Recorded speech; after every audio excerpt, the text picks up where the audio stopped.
నమస్కారం, మీరు చూస్తుంది ఐ డ్రీమ్. నేను మీ కీర్తి. నాతో పాటు అనంతలక్ష్మి అమ్మగారు ఉన్నారు. నమస్తే అమ్మా. నమస్తే తల్లి. ఫస్ట్ మనల్ని నమ్ముకోవాలి, అక్కడే సగం సక్సెస్ అయినట్టు అంటూ ఉంటారు కదమ్మా. Just have faith and belief in your self to get success అన్నట్టు. అలాంటి కథ ఏదైనా, లేదంటే అలాంటి ప్రస్తావన ఏదైనా, అందులో నిజం ఎంత ఉంది, ఏ రకంగా ఉంది అంటే ఈ రోజుల్లో పిల్లలు అందరూ అనుకోవడానికి అట్లనే అంటారు. అందులో దిగితే తెలుస్తుంది లోతు ఎంతో, అందులో కష్టం ఎంతో తెలుస్తుంది. ఏముంది సేయింగే కదా, ఈజీగా అనేస్తారు అంటూ ఉంటారు.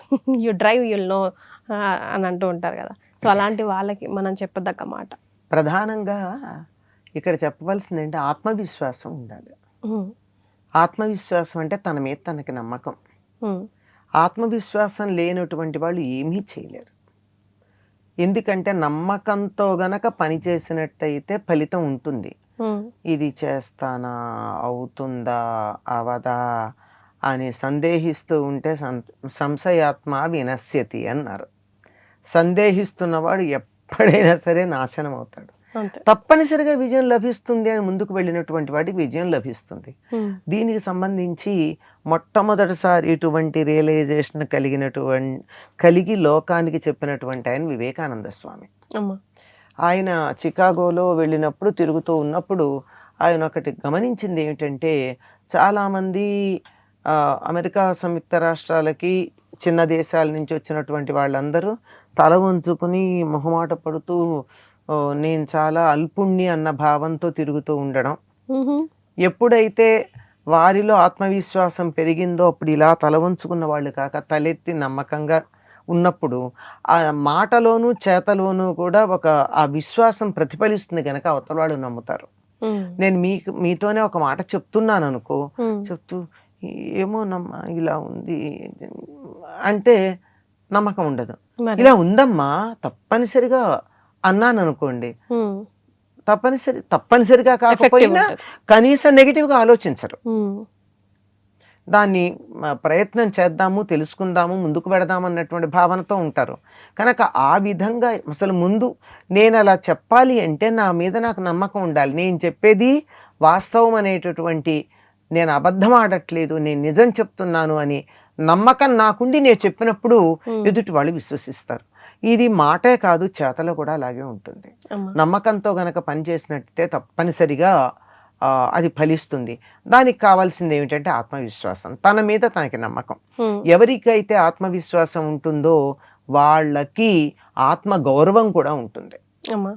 మరి ఈ ఆత్మ గౌరవానికి పొగరికి ఉన్న తేడా ఎలా అమ్మా గమనించుకోవాలి? ఆత్మ గౌరవం వేరమ్మా, ఆత్మవిశ్వాసం అప్పుడప్పుడు అహంకారంగా కనపడుతుంది. అహంకారంగా నేను చెయ్యగలను అన్నది ఆత్మవిశ్వాసం, నేనే చెయ్యగలను అన్నది పొగరు. అర్థమైందా? నువ్వు చెయ్యలేవు అని నేను ఒక మాట చెప్తున్నాను, అక్కడ నేనే చేయగలను అన్నాను అనుకో, అది ఇంకెవ్వరూ చేయలేరు, అది అహంకారం. నేను చెయ్యగలను, ఏమో 100 మంది చేస్తారో 1,00,000 మంది చేస్తారో అదంతా నాకు అనవసరం, నువ్వు చేస్తావో లేదో కూడా నాకు అనవసరం, కానీ నేను మాత్రం చేయగలను, తప్పనిసరిగా నేను చేస్తాను అనుకునేటటువంటి ఆత్మవిశ్వాసం ఉండాలి.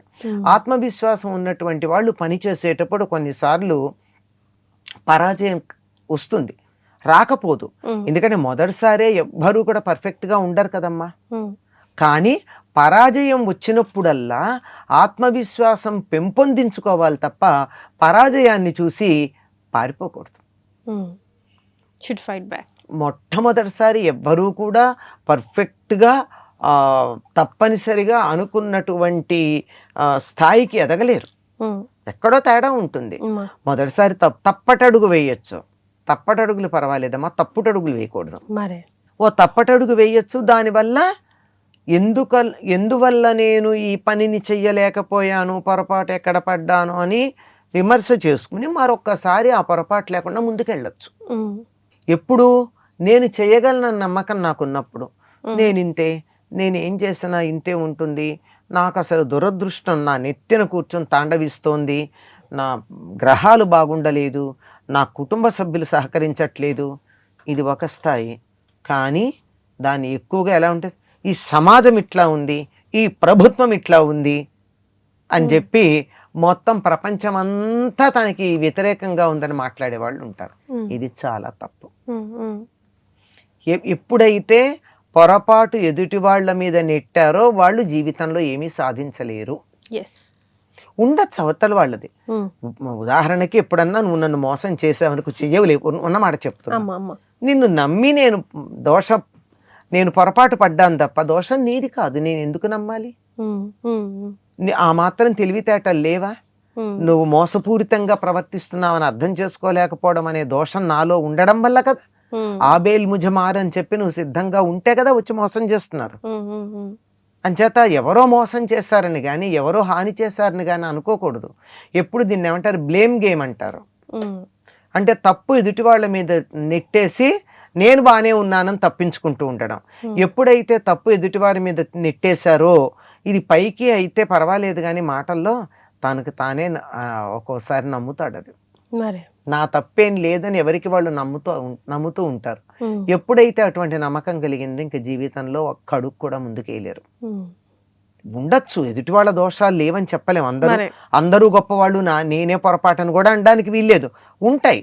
ఈ విషయంలో నేను పరాజయం పొందడానికి ఫ్యాక్టర్స్ ఏమిటి అంటే ఎదుటి వాళ్ళు నన్ను మోసం చేశారు అంటే మోసగించబడడానికి నేను సిద్ధంగా ఉన్నానన్నమాట. కనుక నన్ను ఎవరు ఇక మోసగించకుండా నేను జాగ్రత్త పడాలి. ఇలాంటివి కూడా నిర్ణయించుకోవాలి కదా. ప్రతి మనిషిలోనూ అనంతమైనటువంటి శక్తి ఉందమ్మా, అందులో అనుమానం లేదు. కానీ చాలా వరకు నిద్రాణంగా ఉంటుంది. మనస్తత్వ శాస్త్రవేత్తలు చెప్పేది ఏమిటంటే అత్యద్భుతమైనటువంటి ఫలితాలు సాధించినటువంటి వాళ్ళు మనసుకున్నటువంటి శక్తిలో 15% ఉపయోగించుకున్నారట. 15% అంత శక్తి ఉంది మనసుకి. కానీ అంటే అంత అద్భుతంగా రాణించిన వాళ్ళు మనలాంటి వాళ్ళం 5% కూడా వాడుకోవటం లేదు అని చెప్తారు. 5 నుంచి ఇంకొకటి పెంచి 6% మన శక్తిని మనసుకున్న శక్తిని వాడుకోవడానికి ప్రయత్నం చేద్దాం. అట్లీస్ట్ లైఫ్లో అడుగు ముందుకెళ్ళినట్టే కదమ్మా. అదే ఎక్కువ వద్దు, పోనీ 5 నుంచి 6 కూడా వద్దు, 5.5 ఎంతో కొంత. ఇంతన్నా ఇంతకు ముందు కన్నా ఎక్కువ శక్తిని నేను ఉపయోగిస్తాను అని అదే చెప్తారు. నేను ఒక పని 5 నిమిషాలు చేయగలను.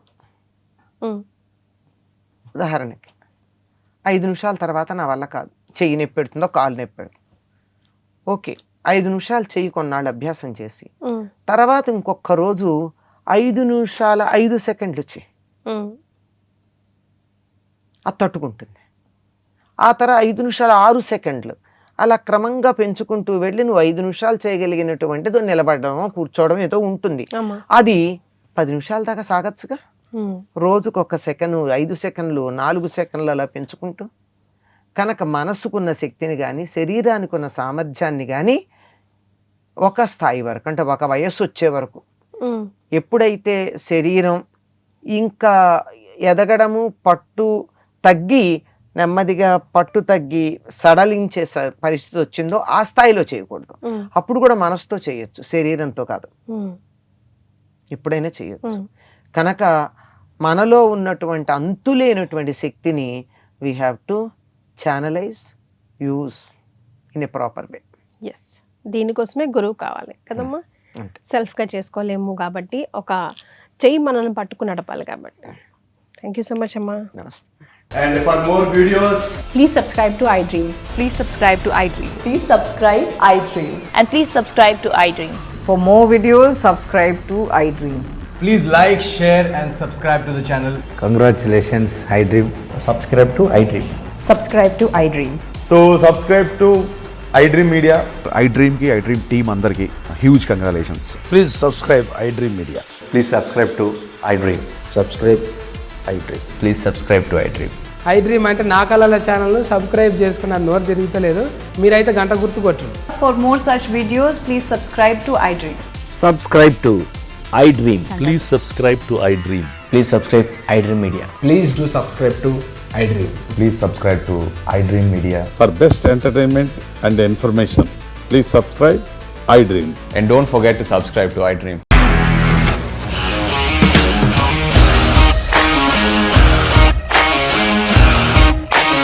ఇండస్ట్రీలో కమిట్మెంట్ ఇష్యూస్ వస్తే నీకు కూడా వచ్చినట్టు మార్నింగ్ తీసుకెళ్ళాలంటే కొట్టి పడేస్తారు.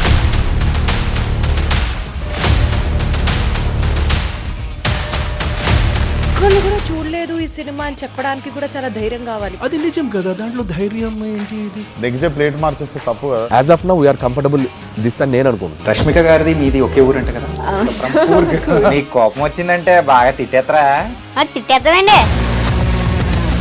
నిజంగా గేమ్ ని ఎలా చేంజ్ చేయగలిగారు? ఏపీఎస్ఎఫ్సి వాళ్ళకి 6 నెలల్లో నేను 6 లక్షలు కట్టా. బిజినెస్ చేయాలనుకుంటే it is as difficult as riding a tiger.